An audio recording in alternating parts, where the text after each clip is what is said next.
So we know that we need right effort. Yeah, we need energy.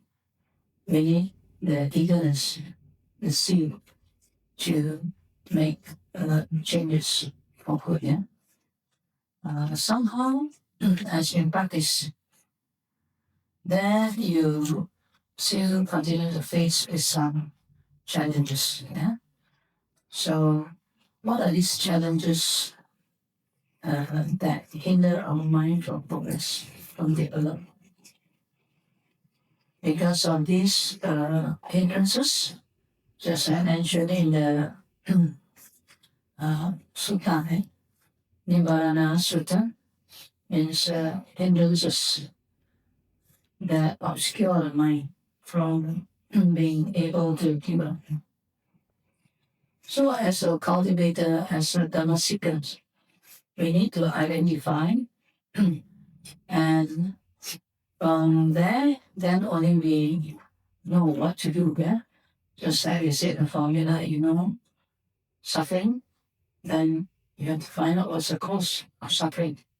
And then surely existed and then to that suffering. And the path that is to the end of suffering. The same thing, if you find there's an obscuration, that obscure your mind from being clear, being able to concentrate on being able to lead to samadhi or insight. So if there's an obscuration, then you also have to find out what's the cause. Yeah. And definitely, because you can get it, but you need to apply the way. Then you get it, and then your mind will start to become clear, then happy, and then you have the knowledge and insight for the purification of mind that goes more deeper. And of course, from that, you have more deeper insight into the Dhamma, into what we mean by the purity of the mind. Yeah.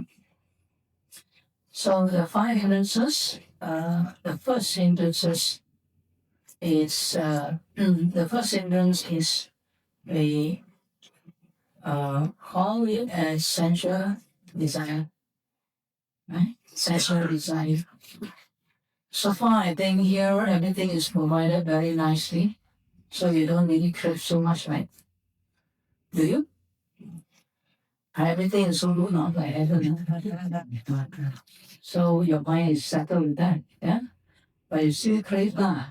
Like for example, crave for comfort, right? When you have experienced pain, right? Bodily pain, then of course you crave to have like how nice if there's no pain. But sometimes it's not because of that, it's because of your mindfulness are not developed. So therefore, you still experience a lot of pain. And most of the time when we experience pain, what do? You want to push it away very fast. You are not patient. Isn't it? In our normal time, when there's something not comfortable, you start to move away. Then, but in your meditation, then if you use your own way of habit, of course you feel very uneasy. You want to push away the pain, right? But for practice, it's always good to have a patient. Yeah? So I used to advise people when they experience some bodily pain, let's say. Then firstly, you just let the mind know, be patient. Just tell the mind, be patient. 1 minute more. Right? Just patient for 1 minute. Right? If you say just be patient, your mind may not respond well because why? What do you mean by be patient? How long am I going to be suffering from this pain, right? So your mind will start to complain. But I say be patient for 1 minute, then the mind say, okay lah, 1 minute, very fast, so you will be patient. So you're patient in 1 minute. Then after 1 minute, the mind complain again, right? So again, is it be patient 1 more minute, right? As you patient 1 minute, 1 minute, 1 minute, Sometimes after a while, the pain gone. Right? Some, of course, many people when they try out, I see that they reported to me that it works for them. Right? So it's just 1 minute. Right? And then sometimes when you practice, when you establish mindfulness more and more, then the pain gone. You don't even realize the pain is gone until you finish that. I say, hey, how come no pain already? Right? Because normally we don't like pain. Right? Once you have pain, you want to push it away. You crave not to have it. It's kind of brilliant, right? But for sensual pleasure, of course, the pleasure that we're talking about is that when the mind, start to crave for comfort, basically here I think it's all about comfort, right? Because food is so nice, right? After you eat, and bone will also very good, right? And maybe that when you eat also, you eat outside, then the food, may taste very differently. But here it's very comfortable, All moment also very comfortable, so it does not give you any much problem, right? But when you crave, let's say, for food or for other things, then of course you are activating your sensual desire. When sensual desire arises, then of course, then your mind will start to think about something else, right? For example, let's say I tell you want to do walking meditation, right? Instead of doing walking meditation, you go and sightseeing. That is a kind of craving too. Right? So you're supposed to keep your eye 45 degrees in that particular sphere, not to look here and there or sightseeing. Right? Because when you do that, then the mindfulness is coming.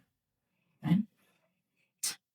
Then other sensual pleasure, I think it's so quiet, so nice. Yeah? Even the less burn, right? So the meditation center, even during the Buddhist time, it was advised not to plant fruit tree, right? Not to plant fruit trees. Because when you have fruit trees, then what happens? A lot of animals or insects or birds and a lot of other will come. So if it is so, right? And also maybe for now you at least you enjoy a very clean area. But if you have a lot of fruit trees, then birds will come, and then sheep will come, right? So a lot of mess. Yeah. So in a way that it is clear, So this also prevent the obscuration of sensual pleasure. So for sensual pleasure, we know it's eye pleasure, tongue pleasure, right? Ear pleasure, nose pleasure, and bodily pleasure, right? And when we have that, then of course our mind won't be clear, right? And I will give the example of sensual pleasure or the desire. It's just like when you have it, then it's like a pool of water. Eh? And if you look inside the water, right, you can see your face. Right? But if you have sensual desire, sensual pleasure, then it's like, the water, you have tinted it with dye, color. So when tinted it with the dye color, you cannot really see, or reflect your face. Yes, you cannot have the clarity and development of mindfulness or samadhi or insight because it's already tainted. So a mind filled with sensual desire is like a bowl of water with dye. Sometimes you put blue color, sometimes you put red color, then what happens? You only see purple color. You cannot see your face, right? And so if you put green color, Then sometimes you put blue color, then you only see green color. Right? So in that way, a person who is filled with sensual desire, right? Their mind cannot deal because they cannot see. Yeah? They cannot see themselves. Right? They'll be lured towards the desire, the gratification. So therefore, the truth they cannot see, right? I told you all yesterday or before yesterday, right? So you know that it's harmful, right? But yet you will consume. Means the truth, you cannot see the truth, right? You only see your desire, and you need to fulfill the desire, gratify your desire, right? On one hand, you feel with shock, but on the other hand, you get all the harm. Right? So one who is filled with sensual desire, they cannot see the truth. Right? And no matter how to tell them, they won't listen. Right? Because their sensual desire is so strong. Right? So people with that sensual desire, you say, no, to jhana. Right? They will say, oh, you're so good. But then they won't follow. Right? And some people even can comment, if you don't know how to enjoy your life, then you say you're foolish. Right? If you come for retreat, they say, you go and torture yourself. Cannot eat dinner, cannot do this, cannot do that. Right? But you never know how blissful is the mind. Right? And some even will deter you and tell you, right, you want to go for retreat, then say, you go for meditation, be careful. Right? Still very common along saying, actually, they should not say like that. Right? When they say like that, 造成什么口业？你 don't know what is 着火引火。Last time I watch movie, then you say 着火引火 you see the people like meditate, and then suddenly the ear got gas come out, the eyes got things. So those were the days, but people still believe that. Very right? How can a practitioner, a real practitioner of a cultivator, of meditator, becomes a full young unless they already have some psychological problem, right? But even then, if they are complicated, then there will be also potential for them to come out from that stagnation of the mind. So it's very important, So number one, if we have sensual desire, and that sensual desire comes to the mind, right? The most challenging one is what? You like what? Your desire, your sensual desire, your mind. You like to fantasize. You get although you want to establish mindfulness, then the mind likes to grab something there, and then after that, start fantasizing the desire. Yeah. So you say, never mind, I have enough of everything. But when thoughts come, you entertain. Very nice to think or something. Do you think? I think that's the most challenging one, right? The desire to fantasize, think, to glorify it, right? So that habit there. So remember, when you do that, you're ending your mind with colors. You can see the truth. Your mind will be clear, right? And then you won't get into somebody, no insult, right? So how to counter that? When it happens, what do? You need to let go of the thought, right? In our cultivation, when they use Anapanasati, then the moment you know there is a thought, your mind runs the thoughts already, right? The moment you know, you just let go. Pause, let go, come back to your mindfulness. Don't go further. Right? So, of course, when you're sitting, that's what you do. But before that, we say you should practice restraint, right? Restraint. So, restraint, I also already explained to you by the 8%. Right? Restraint, yeah? So, restrain what? Restrain your eye from looking around. Restrain your mouth from talking. Right? Then restrain from wanting comfort. Yeah.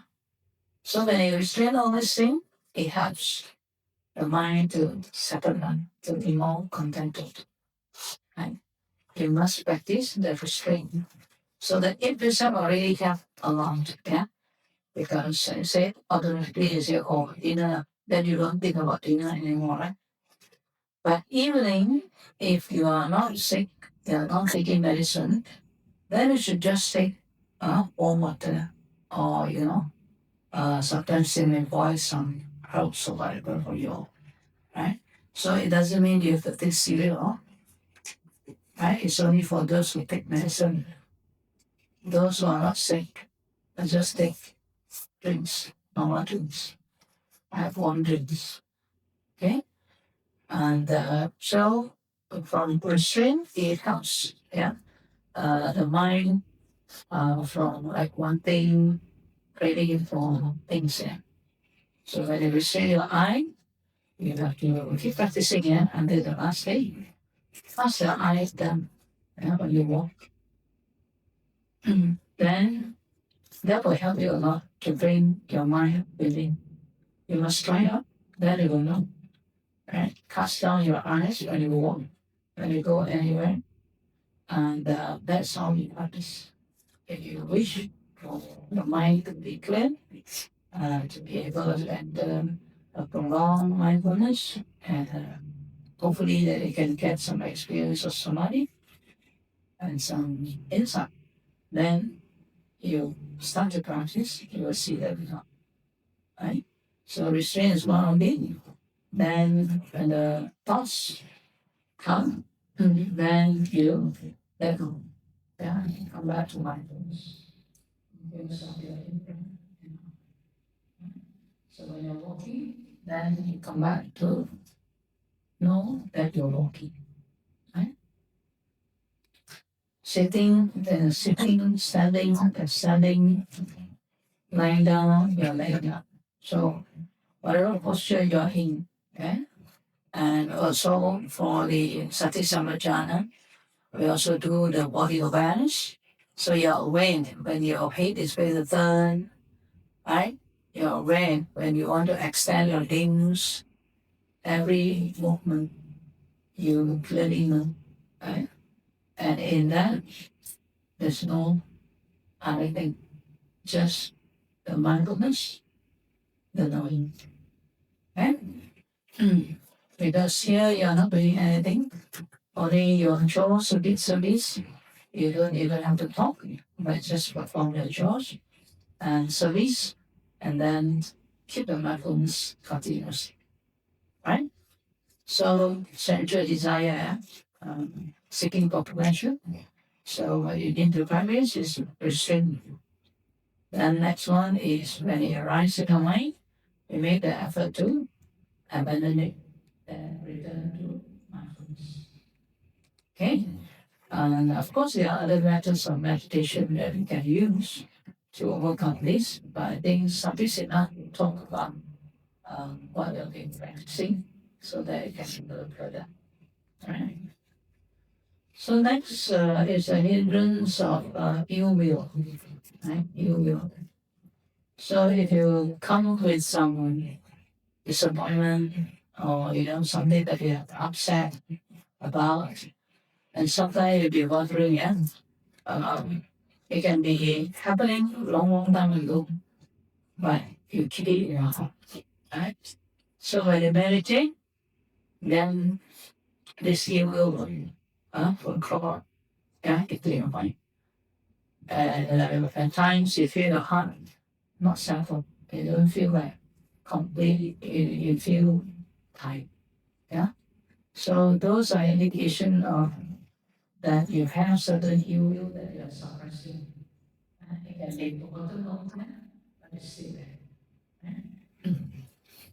So when you have ill will, of course, you cannot see things the way it is. Yeah, you won't see clearly because why? You use the angle of you are right, somebody is wrong. Right? Then of course it is not the truth sometimes. And for this, we have to understand that when you have ill will, yeah, then what happens is like if let's say you use a simile that I say it's just like a bowl of water which is bubbling and boiling. So can you see your face clearly? Cannot, right? Bubbling water. So you cannot see clearly. So when you have ill will, actually your heart is bubbling, huh? Boiling. Huh? So you feel the burn. And for anger, a lot of people are not aware. Of course, a lot of research done.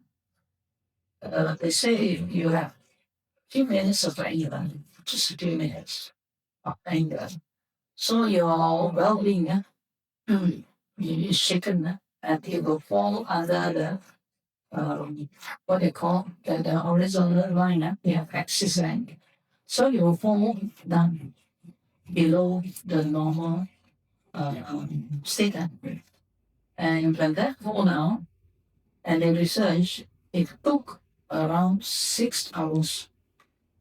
Normal people who do practice. Well, 6 hours or so, it hasn't actually come up and crossed over the normal, what they call the horizontal line. So meaning, once you get angry for whatever reason, your well-being is in trouble, right? And for it to come back, take a long, long time. Right? So some people say, it's okay to be angry. You think okay? You just need to be angry once. Good. Right? So your whole well-being zone down. And to make it come back, isn't it sometimes? Some people, when they are not trained, a little bit of things, they can take years to keep that. Right? So they just say one word, that one word, they can keep for life. And they can be angry with you. Right?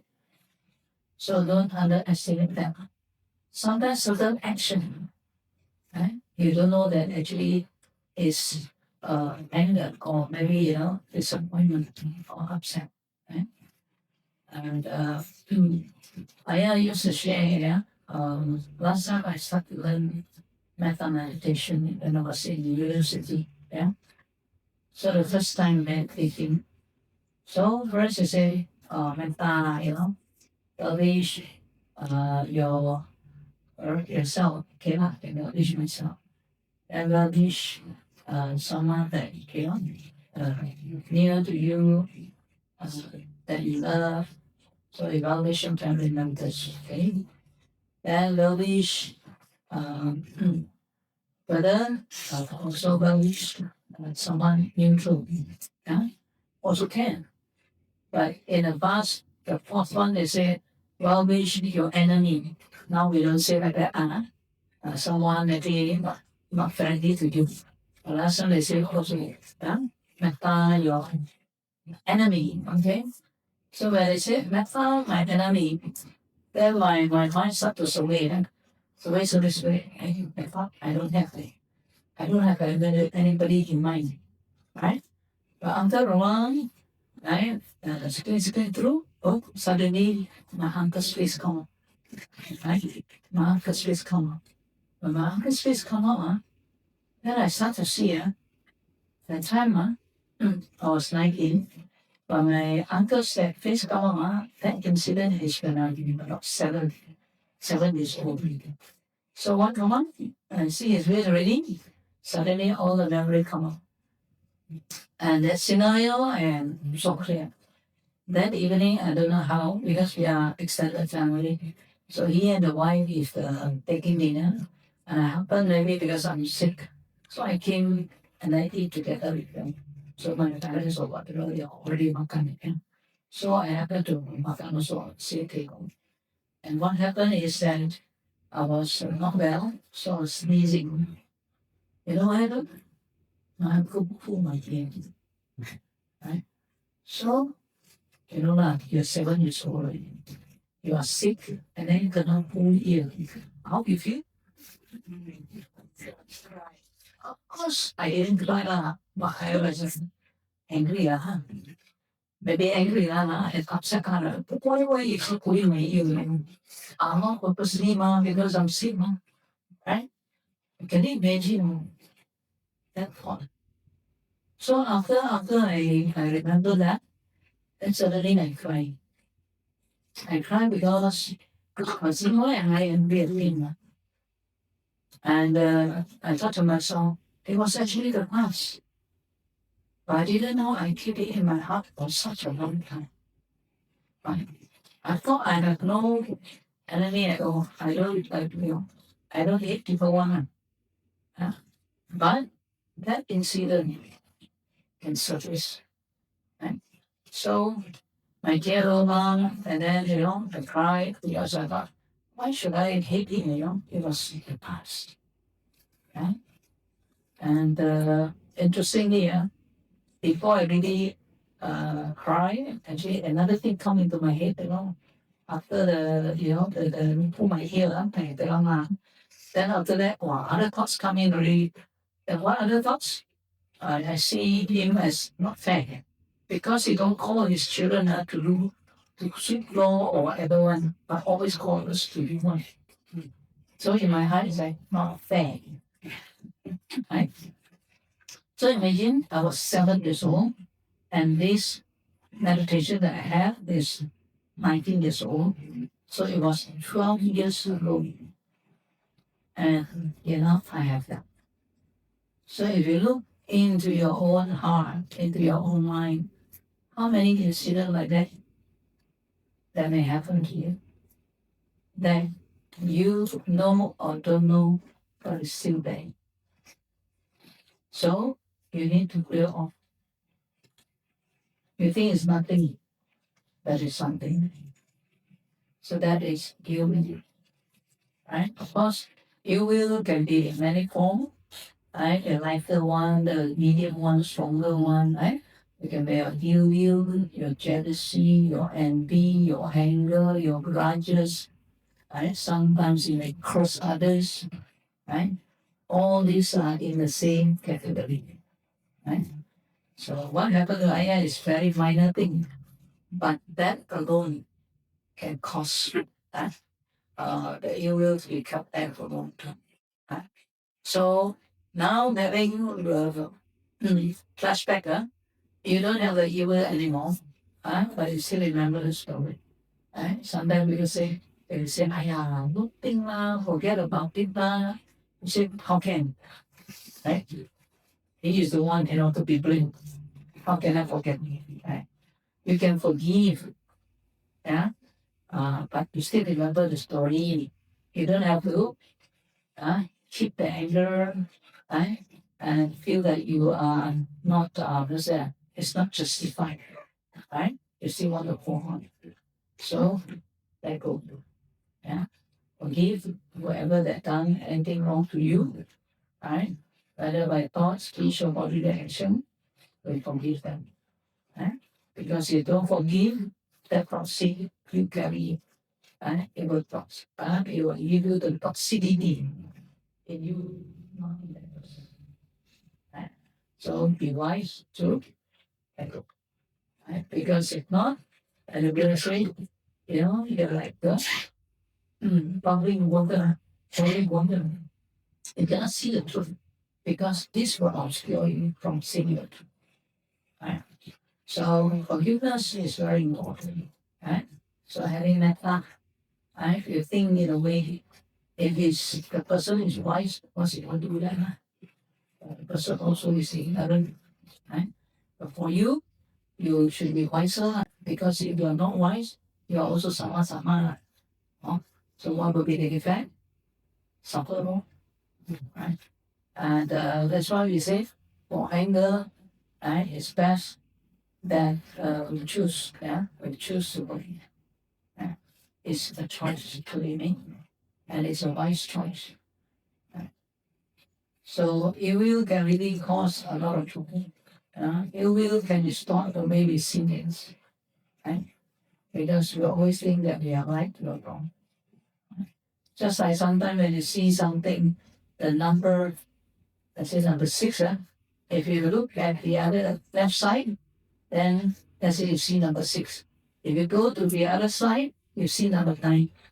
So sometimes you are arguing that, about that affirmative, but where do you stand? That commission, that aspect, for being the one. So it's not about I'm right or wrong, or you're right or wrong, or receive what is and what's the best to be done. Right? So remember, if that you will come into your meditation, this relates, learn to forgive.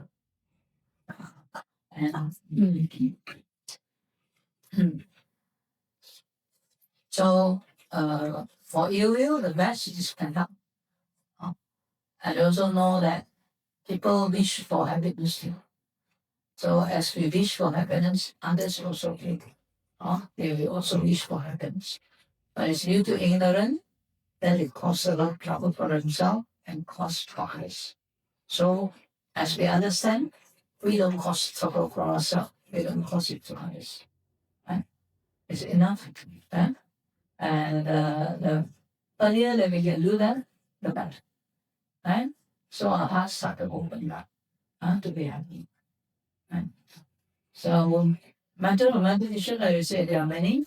So even when you do anapanasati, when you bring your mind to mindfulness, then of course all these hindrance won't exist then, because when the mind is mindful, uh, they will not fall into those emotions. Yeah. So that can also help us to clear the mind. Right? So what is the third hindrance? The third hindrance is sloth, right? So there are many ways to overcome it. So for this sloth and torpor, and of course the third one is basically sometimes laziness of the mind, right? Because when there's nothing to do, then the mind want to sleep, right? So if this laziness comes, then of course we still have to counter it, yeah. Last time in university, we always laugh at each other when we meditate, and then slump on top of come, right? So we laugh, we always consider one. We say, got one is the first one is called fishing. Fishing, right? So your head keep, like fishing, right? The other one is you call it coconut swing. That's right. Another one is we call it floor polishing. So they paint them down and then they polish, right? So many kinds of sloth and torpor, right? But the Buddha give a simile. Sloth and torpor is like water, in the algae that is actually growing. So can you see your face? People with sloth and torpor, the mind cannot develop. If they don't overcome together, you see, they have to overcome. If not, it's just like an algae built up on top, right? You cannot see the truth. Because like when I talk about the truth, you have to learn when he's sleeping. What can you do with the sleep? And cultivate that. Yeah. Some people with sloth and torpor, they have to work very, very, very literally to overcome. Without that, can't see through them. Because the mind is really, really down, heavy, drowsy, like tree and then, how to come. So how to overcome sloth and torpor? So if you're meditating, now you're practicing next video also. So if you experience more than doctor, right? I have to walk first, then only see. So keep to this advice. Walk first. And do walk meditation first before you see. Right? So it definitely will help you because after walking, there will be some energy build up. So when you sit, you're very clear. And that will support you to sustain your clarity and this broken. Right? So 45 minutes, then you're going to sit 30 or 45 minutes. Right? So if 45 minutes, you still find that you go and sit, you still a bit lethargic and all this thing, then you walk 1.5 hours. Then only you go and sit. Right? So after sitting, you want to walk again. Right? Walking, then sitting again. Right? So if you keep up that way, it will help you. Right? So how to counter that? We must use the way, the means to counter these things. Right? Because when you're sleepy, then you're not so you can sleep there. So what are you doing? I don't want to go. You do something to overcome. No. So when you know drowsy, then you have to press. Normally, when you feel drowsy already, first thing is what? When you're drowsy, your head goes down, right? So you just take deep breath and bring the body up again. And then when you breathe out slightly stronger from your nose. Right? Do that for every 10, 20 times. When you do that, then the mind will start becoming private. Yeah? Okay? Then you sustain again. Right? Sustain for a while. If you feel, bend down, again, come out again. Yeah? Breathe in deeply, out from your chest. And then after that, breathe out, stronger from the nose. Again, do 10, 20 times. Right? Keep doing until, okay, you can establish your mindfulness again. But suppose you feel you're not drowsy, then what you do, right? This one they say, okay, perception of light, yeah. Some people open their eyes, but then after that, do something. But I will suggest, right? You don't have to open up your eyes, but what you do is squeeze your eyes. Like I say now, you feel a bit sleepy, yeah. And now you just close your eyes and you squeeze your eyes. And then after that, relax. Then squeeze again. Then relax. Squeeze again and relax. Then you open your eyes. You find that your eyes become, clearer, right? But during your meditation, although you don't open your eyes, after you squeeze a few times and relax, you find the eyes are not sleepy. Right? So then continue with your practice. Right? So after you do a few other prevention, counter the soft and comfort, then if still you cannot, then again, mindfully you stand up and go and do your walk meditation. Right? So to counter sleepiness, you don't go and walk very slowly, right? Because when you walk very slowly, then even in the walk also can sleep. Right? So what you should do, when you're sleepy, you must walk faster. Normal pace, yeah? Normal pace. I keep telling you all, when you walk, you just know you're walking, right? You don't have to label, right? Just know that you're walking. So you walk normal pace. Because for this Sati Sampajana, when we practice mindfulness or comprehension, whatever things that we do, whatever we do here, we do outside same. But what we develop is the mindfulness. So mindfulness on walking. Right? So when you're sleepy, you must use different kind of dosage and different kind of the time. Although it's walking, but we walk faster. Right? Pace up and down, up and down. Right? So when you pace up and down, All right.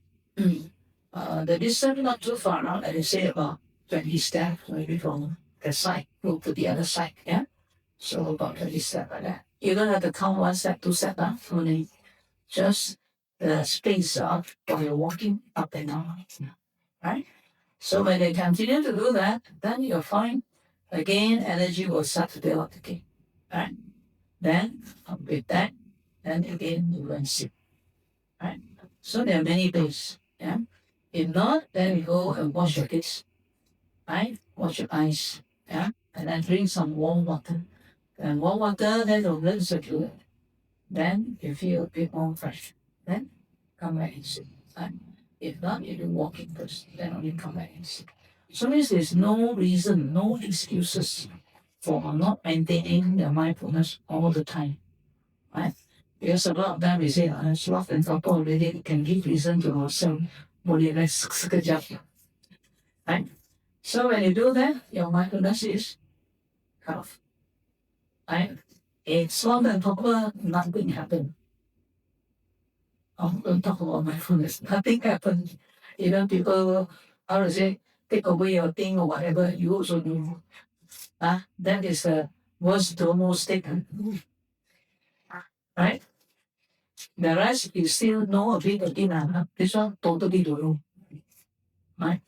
So soft and temper. So it's very challenging, but nevertheless it can be overcome by a few simple steps. Right? And then next is the fourth one is worry and restlessness. Right? Worry and restlessness. So as you are sitting here, then you start to suddenly the thoughts come to you. You know, that house, don't know what happened to my son, my children, my husband, or my work, or my financial plan, I don't know what's the market like. Right? So worry and restlessness. So worry can be thinking about the future, can be also thinking of something that actually is not to worry on, but it's just a habit of thinking about it, right? And also you worry because certain anxiety, anxious about something. You want something to happen the way you want to be, right? So you have anxiety, right? And then actually worry, right?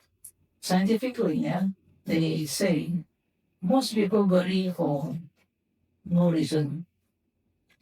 It is not actually to be worried, but they take it as something to worry about. And the most worrisome thing is that 70% is not true. So means what they are worrying, 70% are not true. So that is even more worrying. Right? Because it's not true, right?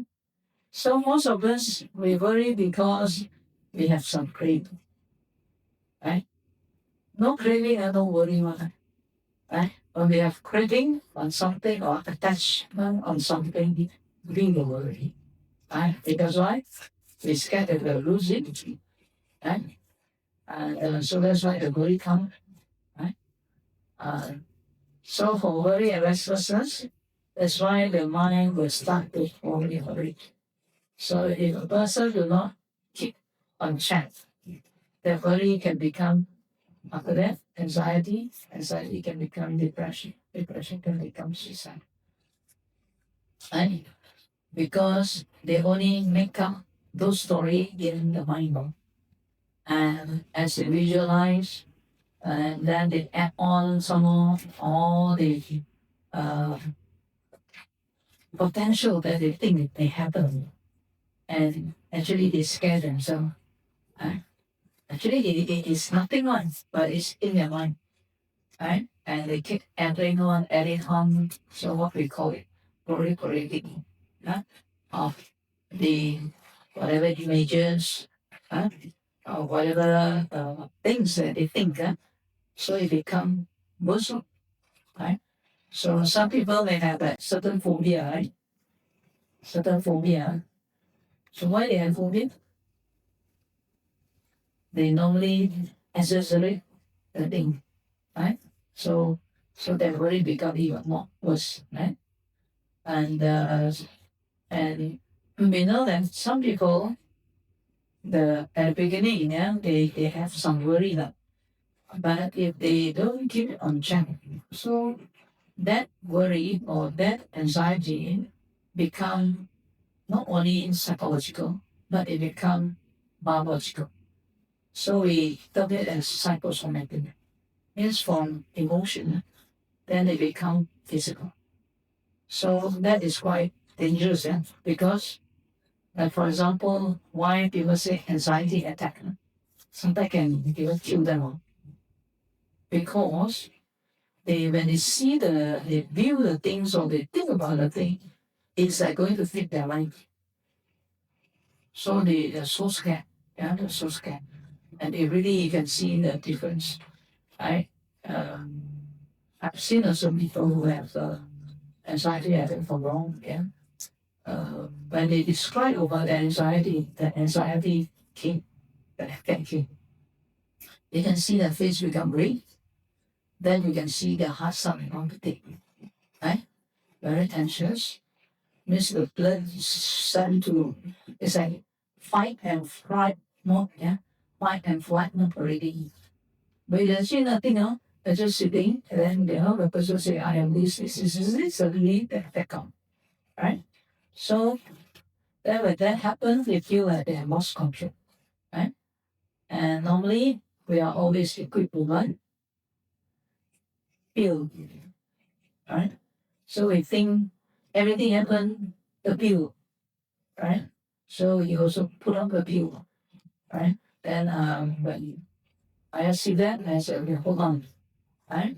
I just follow the instruction, then I direct him to just do breathing, right? So breathing, deep breathing, and everything breathing out, 10, 20 times, right? Then after that, I asked him, how do you feel now? Then he said, better, right? Because I can see the face not so red, the palpitation subside. Then he said, better. Then I point to this hand. See, you didn't get this, but you can come out, right? And so that's why you see, for that mindfulness of breath, it's very, very powerful. You can overcome many things if you know how to use it properly, right? So now he start to realize that, he didn't take the medicine, right? But then the mind calmed down, right? So because all the while for so many years, maybe he told me, I think that he suffered from maybe 30 years, for anxiety attack and also some depression. But from that incident, he sees that, yes, it's true. I didn't take a medicine, no, but then my mind comes up. Right? Of course, that give him the confidence that, he can actually help himself. Right? But of course, at the beginning, we didn't advise him to totally take up the medicine, but dosage. Because most of the time when they take, their mind get gloomy, right? So when they reduce, then they become healthier, then build up confidence. But a few other things I asked him to do, of course, from the breathing, at the beginning. Second session, I gave him to breathe and smile. And because long time he didn't smile. So for him to smile, the face, so difficult. You can see the muscle, really like, like trying to go up. I have never seen people that have, in that incident, and you say, wow, so difficult, man. Long time. Because you're depressed, normally, you become what you call your muscles over. Right? Even to smile is so difficult. But he tried. He tried. But it's very good, though. I tell him, okay, you do this now, you really want to do that, he right now. Set number one, number two, number three, number four. Then he go back, he really go. Right? But it's good in that way that he really follow, and then he get that result. Right? So first, mindfulness on your breath. Second, mindful that, and also to instill the mentality yourself. Just smile. Because smile itself will help to release dopamine ceremony, scientifically. But we have this asset, but we do not only use it. So your mindfulness, you couple with mental. Then that's all of the very day. So that one, then I direct him to exercise. Right? Because they don't go up, they don't go and release. So I said, oh, what sport do you do in the past? He said, I swim before. Oh, good, go and swim. Because why? Better, because when you swim, you have to breathe, So naturally, you have to breathe. So I said, good, you go and swim again. So 1 week, so he went and swim, then come back before. How you feel? Better than me, right? So every day better and better and better. Right? So he get caught the swimming again. And after that, the fourth one, I think I asked him, I said, do something that you like. In the past, what is your hobby? Then I think there was really of making a braid, So when you want to do a braid, yes, we need to know how to do it. We know fresh ingredient, and then and then we follow the step by step, and then we get the braid. Yeah, nice braid. Then suddenly I also know how to do braid. I said, good. Then we go and do the braid. Then he really did. And the fourth week come back, he said, yes, I make a braid, and it came up nice. So I said, good. I rejoice. I say. Then the last fifth week, then I told him, I said, how long have you been long mix, made your friends or all those things for many years? He said, he don't like to go out and, contact with the friends. So finally I said, never mind, I just feel whatever that comes to your mind, the friend that you think would be also kind enough to have a cup of coffee with you, right? So he did. He went, and then he called one of his friends and let's go out and have a cup of tea. And after that, it's this one. Right? So sometimes it's worry and restlessness. Yeah. So it's important to be in check. If not, it can actually cause you a lot of difficulty in your body. Yeah. And then interestingly, like I said, we don't succumb ourselves always to feeling. Every time we have something, we say must get a cure, right? And then the cure is not the brain. And most of the time, it's not your nerve, right? Most of the psychiatric pills, not the brain. So you cannot think. Right? So you cannot think, you think okay. But actually you don't think okay. If you ask those people who take medicine, they don't think okay. Because the Dhamma, it just feel like zombie, You want to do anything, like try to like that. Right? So it's very suffering one issue. Right? So the best way I say there's so many other good ways to how we can overcome worry and restlessness. Right? It comes because we always think of something which is not real. Yeah. But when you bring your mind to mindfulness, then you can see things the way it is. Yeah. And then you won't add, the unnecessary things about the world. Right? So for this, the Buddha gave a simile as like a bowl of water, when the wind blows, baby. So a person who worry a lot, restlessness in mind, it's like a baby water. So baby water, you can't even see yourself soundly. Right? So again, it will obscure you from gravity, from the samadhi, and from the insight. Right? So if you worry, that's why they tell you, if the thoughts come, then the moment you know it, better come back to mindfulness. Right? And that's the best way. And anapanasati is the best to control worry and restlessness. Right? Whenever you come back to your breath, right? First, you may not, but what you do is you just take deep breath a few times and then relax. As you relax, then mindfulness of your in breath and out breath will come. Then again, you maintain your mindfulness there. Right? So that's how we can do it. Right? And then the last one is doubt. Yeah, doubt. So doubt comes, it is because we are lack of information or knowledge, or we are suspicious about things, right? And all we are actually ignorant about things that can help our mind. Right? We still are doubtful or uncertain or indecisive. Yeah. So that's how doubt obscure our mind from clarity. Yeah. So sometimes when we lack of information, of course, quite easy. We can now research it. But also you have to research in the right way because sometimes the information you get may be quite confusing too, right? But in terms of Dhamma, we have Buddha, Dhamma, Sangha, right? So if you have doubt about the Buddha, Dhamma, Sangha, of course it's also very difficult for you to cultivate your mind, right? We know that Buddha has 9 great qualities, yeah? And then the Dhamma itself, 6 qualities, Sangha, 9 qualities.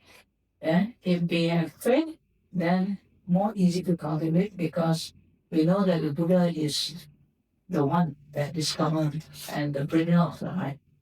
But if you are still thinking that who is he, can he really bring people to the enlightenment, then of course, if you have that doubt, then of course no.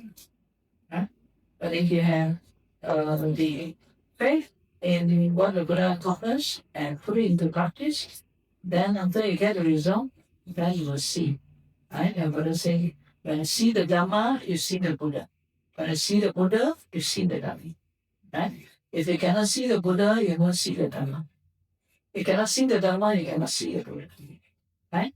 So people will see the Dhamma, they will see the Buddha. Because that's how awakening comes. Right? The Buddha not become the Buddha because of his invention. It's because of seeing the Dhamma, the truth. The Dhamma is already there. Right? And then by discovering the Dhamma, then you see the awakening, which is the Buddha. Right? So the awakening, knowing clearly. Right? So in doubt, we can either study sutta, yeah, or we can listening to the Dhamma talk. Right? We can do discussion. Right? For example, like interview, if you are clear, then we clarify for you. So that is how we can overcome our doubt. Right? Sometimes because in Malaysia, the doubt I think is very challenging also because we have variety and plenty, so that we learn so many, so we don't know which is which really. Right? So sometimes when we want to practice, sekejap sini, sekejap don't know so we cannot get into the deep practice. Right? You practice a little way, then suddenly the mind jump to your brain. Then something jump to your tongue. Then suddenly something in there. Which one? How?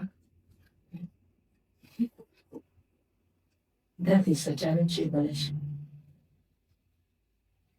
And so very important that we learn, right? We perfect the understanding of what we learn, find the meaning, right?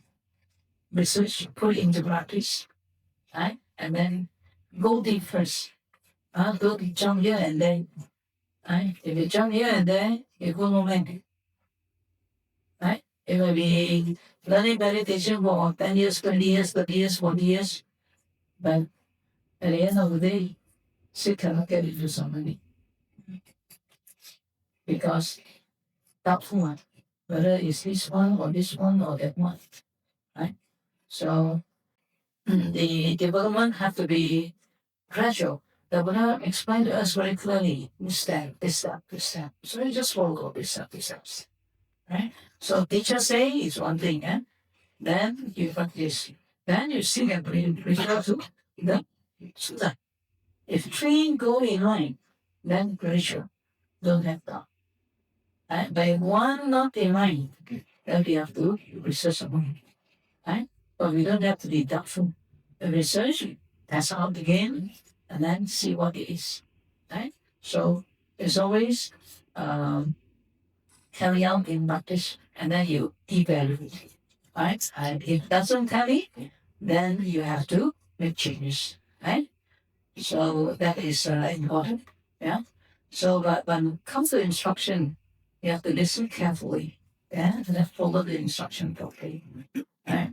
So without following the instruction properly, of course, we won't get to what we're supposed to develop. Right. So sometimes the word sounds simple, but then what you do, whether it's collaborating with the instruction, right? And sometimes teacher give instruction or students are want to interpret like this, interpret like that. Right? Sometimes when it comes to retreat, we say, okay, the rest is just temporary drop off, then follow the instruction properly. So you must follow. If not, you can sit and sit, but you don't know anything. Right? So if you wish to develop, then you have to follow the instruction properly. Right? Last time I remember when I was still young, I was also learning.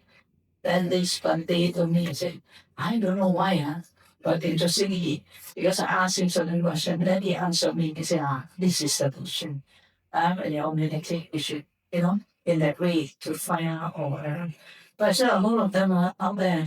Then they will come and tell me, they have this, they that, they do this, they do that. I said, but my instruction is this, but they go and do this, do that. Then they come and say, how? Right? So, when they have doubt, right, ask question to clarify. Don't just guess. And don't just do your own way. Right? So, very important. Right? So, we provide platform for question, then we provide them on top so that you can understand a bit better. Right?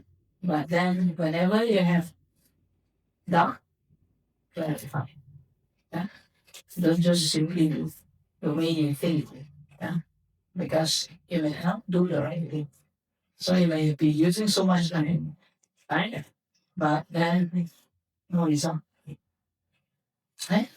So discussion is very important to get up and also have faith in the Buddha Dhamma Sangha. Right? And one thing like you say, we're so lucky in our time. We have so much resources, right? And in Malaysia also we have quite many teachers and teach. And now we have all those Nikaya that's translated, so we can get access to do some reference. Like I highlight to you all, right? It says Satipatthana, when you come to the Satipatthana teaching, then you find the instruction is so simple, nothing complicated. But then to get to that mindfulness, to develop mindfulness, you must get it right. If you don't get it right, then you can go enjoy the drama. But you don't get it just right. So this is important, right? So I hope this help you to understand that for a person who have doubt, this hindrance, the blessing is just like a bowl of water that is murky, dirty, and muddy, right? So if you have doubtful mind, then this is the state of mind that you. And sometimes, very interesting, doubt, yeah. So if your career or your pattern of thinking are conditioned by certain job that you are doing, sometimes it affects, right? That's why I see that people who are lawyer, analysts, sometimes quite tough for them to actually get into mindfulness because the lawyer, they have what they call the benefit of doubt, right? They are trained to doubt. So when they come to meditation, we give them instruction, then you will think. They'll be doubtful. Can this work? Is it like this? Or they will be the brain pattern of the right? The other one is the one that is analysis. They like to analyze one. Right? They are maybe like financial planner or all this their brain pattern is to analyze. So when it comes to meditation, we say relax, so just base our mind to mindfulness to know. But no, we have to analyze. So when you keep analyzing, then how is the mind going to settle? Right? Last time my teacher, the son came to learn. So he is, don't know, something about, he's also an analyst, right? So when I meditate, the mother told me, can I get into the mindfulness? Because, we keep thinking about, things. So when I met him, I asked him, I said, how's the meditation? He said, no good. Then after that, because I get some information about the mother, so I gave them a scenario. I said, suppose, if you get two person, one very intellectual, can analyze a lot. The other one very faithful. What you say, then they will be very quick to get it, and then they have faith to do it. Right? So as I suppose they're saying, you put a plant, across a short river, let's say, and then you tell this to person, right? In the river, the water actually is poisonous, and there are also some poisonous fish or something like that inside. So now, but over the other side, is very nice, very clear, like heaven, right? So you just have a short distance to cross. So from here over to the other side. So I asked you, so who do you think will cross first? The one with faith or the one that analyzes a lot? Why is it the one with faith? Huh?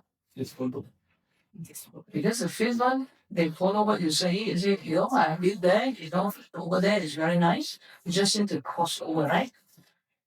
And then just mindfully cross over, right? But the one with a lot of thinking one, a lot of analysis one, what will happen to him? Before he crosses, he will analyze, is this dangerous or not? Safe to cross or not, right? Don't know whether this person will like him or not. That, then you will start thinking and thinking and thinking. And then by the time the further thinking, the other further already reached there. Right? So sometimes our intellect, our Dhamma, can actually cause us a lot of trouble. Not cross it over there because, right? Must calculate all the resources. By the time they calculate all the resources, then they know what they supposed to do already. Right?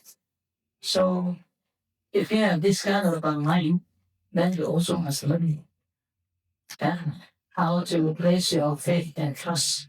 Not just blindly, but of course, the teaching comes. They always find out what's the meaning, right? Investigate. Put it into practice. Don't just think and think until about it and then try to off reason about it. Right? Put it into practice. Right? Then you will see the result. From there, at least you are sure whether this can work out or not. Right? So don't think too much. Right? And when there's something, also don't be indecisive. And uncertain. Yeah? Things are quite simple. It can be done, it can be tested, and you just have to do it. Right? So these are the 5 hindrances that can obscure your mind. Right? And so now it's already 30. So we hope that whatever hindrances that you have, you need to know. So if the ayah would ask you, how many hindrances you think you have or you are facing? What? How many think you only have one? Nobody think, two? You think you have two only, Sure. Two only, Which one? It's not a proper. Yeah? Maybe some ill I say. So I'm not very will, no craving, now she's now, let's call her, So how many you think? 5 altogether? Huh? If 5, then you have to be very, very diligent. But don't worry, all these hindrances may be there, But your main development is what? Develop your mindfulness. When you develop your mindfulness, you continuously can develop, remember, establishing your mindfulness continuously, or establishing your knowing, continuously on your in-breath and out-breath. If you continue like that, you'll be like, what we are doing is that, the water, glass of water, let's say it's a murky, muddy one, right? So when your mindfulness continue, meaning, you bring the stillness, calmness into your mind, then the water or the murkiness or the muddiness will start to settle down. Right? So they will start to settle down. After they settle down, then you will see clarity. Your mind becomes free. Right? When that process continues somehow, all the other hindrances will start to quiet down. Right? They will quiet down. So we say to subside. You don't have to suppress them. They will subside. Because why? Of the stillness, then the water become clear.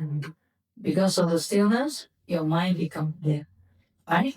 Then what happens is, even your senses, your five senses, also will quiet down. So then you will start to experience deeper calmness and the body become light. Right? That energy will start to rise.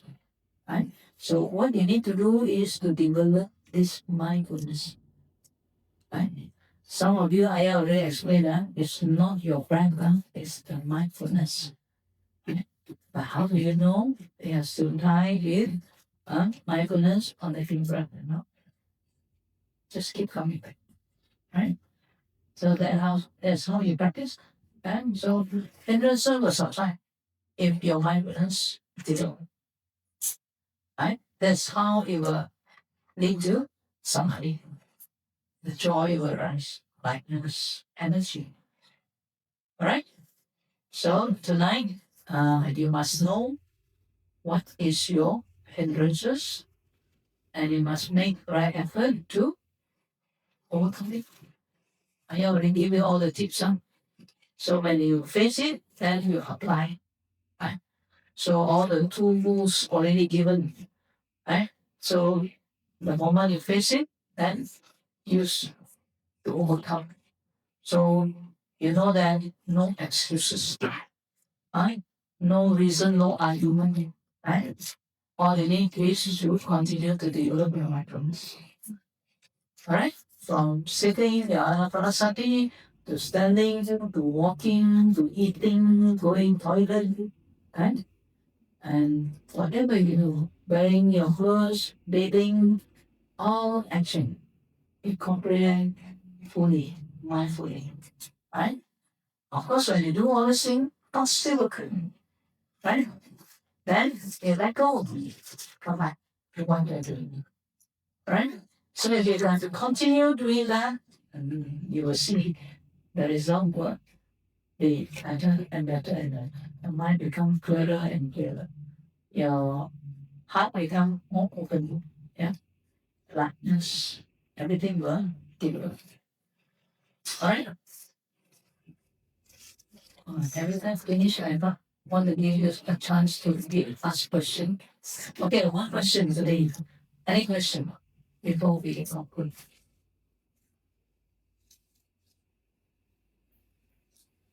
No question. Uh, Just now I did talk about when the pain is there, be patient, right? During that time, the patient we still coming to our knowing of the breathing. yes. So means because we trigger your mind sure runs to the here that is painful, right? So that is how the mind be patient just 1 minute. Then come back to your mindfulness, to your knowing, right? But after a while, the mind also very clever one. 1 minute, then the fellow will say, hey, 1 minute, then they want him to move. But you say, patient, 1 more minute, right? Sometimes 1 minute, then actually the mind also confirms, that's right, the pain also 1 minute, right? So you come back to your mindfulness, you coming back to your mindfulness, then it's also forgotten, right? Unless you truly a blockage, then what will happen is that they try to actually unblock. So that's why the blood keep hitting. So that's why you feel the pain. But sometimes when you're patient, then after a while, the what you call the unblocking already cleared. So then after that you don't feel pain. Right? But when your mindfulness develop, very interesting, the body actually become more what we call free. Yeah. Chi and blood all circulate better. So then after that you find your body becomes like feeling better and healthier, less blockage because all the chi and the blood are circulating well. Yeah. So you just you call feel to develop mindfulness. Because remember the Satipatthana helps you what? To overcome pain, overcome grief, overcome lamentation, overcome all kinds of sort of dukkha you have. It can overcome. Right? You just have to practice and develop, and then you will know. Okay? Sa, sa, sa.